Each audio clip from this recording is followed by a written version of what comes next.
The television hums, a record spins, and suddenly, a young girl with dark hair and a radiant smile steps into America's living rooms.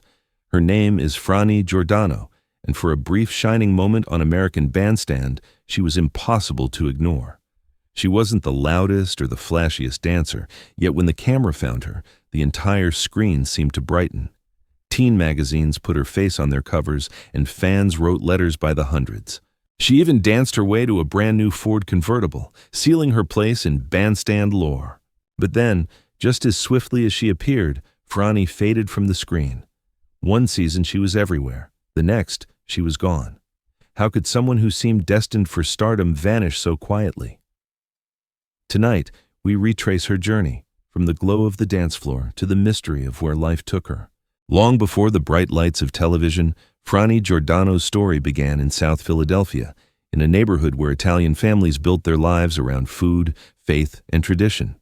Her family ran P&F Giordano Fruit Produce at the Italian market, a bustling corner filled with voices, aromas, and colors that shaped her childhood.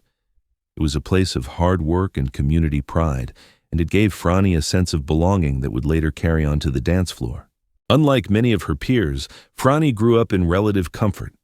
The Giordanos owned a summer house in Sea Isle City, New Jersey, and that shore home became a gathering place for friends. Regulars from American Bandstand often joined her there, spending weekends between music, laughter, and the rhythm of the ocean waves. These seaside memories blended with city life to create a warm backdrop for her teenage years.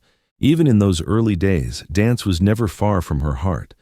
Frannie would practice steps in the living room to the sound of a record spinning on the family radio, her shoes tapping out patterns as though she was already preparing for the spotlight. Her charm was not manufactured. It was the natural extension of a girl raised in a family that valued joy and togetherness. That foundation of support and stability set the stage for something remarkable.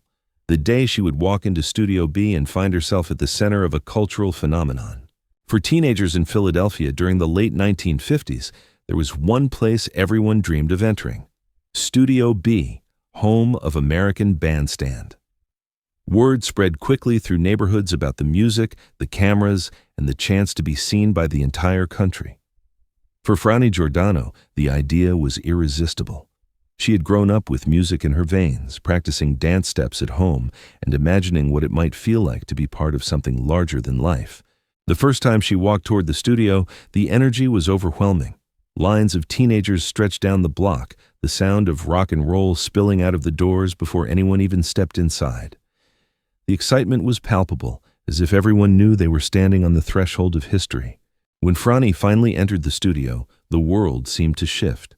Bright lights cut across the polished floor, cameras swiveled, and the buzz of anticipation filled the air. Then, the music started.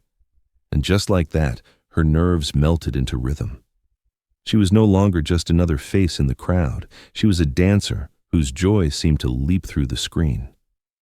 That first afternoon on camera changed everything. To millions of viewers, she was a new face to watch. To Frannie, it was a moment of awakening, proof that her smile and her steps could light up a national stage. And it was only the beginning. By the end of the 1950s, Frani Giordano had become one of the most familiar faces on American Bandstand. She wasn't the type to push her way to the front or steal the spotlight with flashy moves. Instead, her natural warmth and the sparkle in her smile made her instantly telegenic. Whenever the camera swept across the dance floor, it lingered on her just a little longer, as if the producers knew she had something the audience at home wanted to see. Teen magazines took notice too. In January 1960, Frannie graced the cover of Teen, a sign that she was more than just a local favorite. She was becoming a national teen idol. Inside the magazine, her photo spreads captured the same energy that millions had seen on television. The wholesome but captivating look of a girl who represented the optimism of her generation. For viewers, Frannie embodied the excitement of the new youth culture. Her steps were light and graceful, her style accessible yet stylish. Girls wrote letters asking where she bought her dresses. Boys mentioned her in fan mail, saying her smile made the afternoon brighter.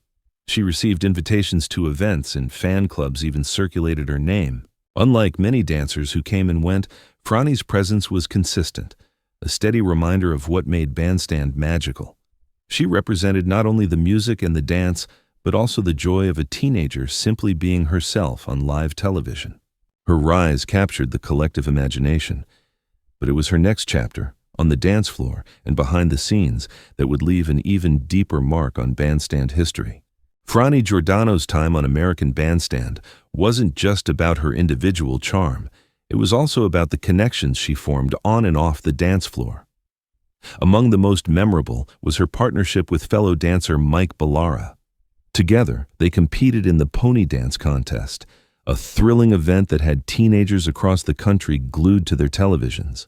When the music stopped, it was Frannie and Mike who emerged victorious, driving away with the grand prize, a brand new Ford Sunliner convertible. For viewers, that moment wasn't just a contest win, it was a snapshot of youth and joy captured forever. Her friendships reached beyond the spotlight too. Fellow dancer Bunny Gibson would later recall the summer gatherings at Frannie's family home in Sea Isle City, where bandstand regulars laughed, danced, and shared meals away from the cameras. These gatherings helped cement Frannie's place as not only a star of the show but also a heart of its community. Romantic rumors naturally followed. She dated Frank Levins briefly, just a few months, and stories like the infamous birthday cake incident became part of bandstand lore, retold with equal parts humor and nostalgia. For fans, it made Frannie seem even more real, not an untouchable icon, but a teenager navigating friendships, crushes, and laughter like everyone else. Behind the glamour of magazine covers and the thrill of contests, Frannie remained grounded. She was someone who could shine on national television, yet still welcome her friends at the shore house like any other teenager. That balance made her unique, a star who felt both extraordinary and approachable. But as the new decade dawned, the world was changing, and so was Frannie's place within it. By 1960, a quiet shift had begun. Fans noticed that Frannie was appearing less frequently on their television screens. For a girl who had once seemed like a fixture of the show, her gradual absence was puzzling. Some assumed she had simply grown tired of the grind, others whispered that she had new priorities beyond the dance floor. The truth was simpler. Life was moving forward, and Frannie was ready to follow it. The pony contest of 1961 showed that she hadn't completely vanished. When she and Mike Balara won the prize convertible, it felt like a farewell gift, a final shining memory before the spotlight dimmed. That moment reassured fans that Frannie's spirit was intact, even if her appearances were no longer regular. Stepping away from American Bandstand was not easy. It meant trading national attention for the rhythms of ordinary life, exchanging the thrill of cameras for the quieter duties of family and personal goals. There must have been moments of hesitation, moments when she wondered what might have happened had she stayed in the spotlight. Yet the decision carried its own kind of freedom. The public, of course, speculated. Letters trickled in asking where she had gone, and fans debated her future. But Frannie never offered dramatic explanations. Instead, she slipped gently out of the national picture, leaving only warm memories behind. Her departure marked a turning point not just in her life, but in the arc of bandstand itself. She represented the idea that even those who seemed destined for stardom could choose a different path. The glow of her screen presence faded, but it never disappeared from the hearts of those who had seen it. Once the cameras stopped rolling, Frani Giordano didn't chase the spotlight. Instead, she chose the quieter, steadier rhythm of a private life. Unlike some of her fellow dancers who tried their hand at show business or entertainment careers, Frannie preferred the world beyond television. She built her life around family, friendships, and the traditions that had always grounded her. Those who knew her from the bandstand years often spoke of the warmth of her family home in South Philadelphia and the joy of summer gatherings at the Sea Isle City shore house. Even after she left the show, that sense of hospitality never left her. For many of her peers, Frannie remained the friend who could make everyone feel welcome, whether in front of the cameras or around a dinner table. Though she stepped away from public view, her presence lingered in the collective memory of the bandstand community. Fan pages, reunion stories, and nostalgic conversations frequently brought her name back into focus. The questions kept coming. Where is she now, and what path did she ultimately take? But Frannie never sought to answer them publicly. Her choice to remain private became part of her legacy, a reminder that the glow she brought to television was only one part of her life. For fans, that mystery has only deepened the affection.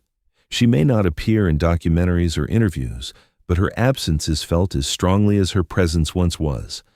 And when her image resurfaces in old photos or magazine covers, it feels like catching a glimpse of a cherished friend long gone from view, someone who made the world a little brighter, if only for a while.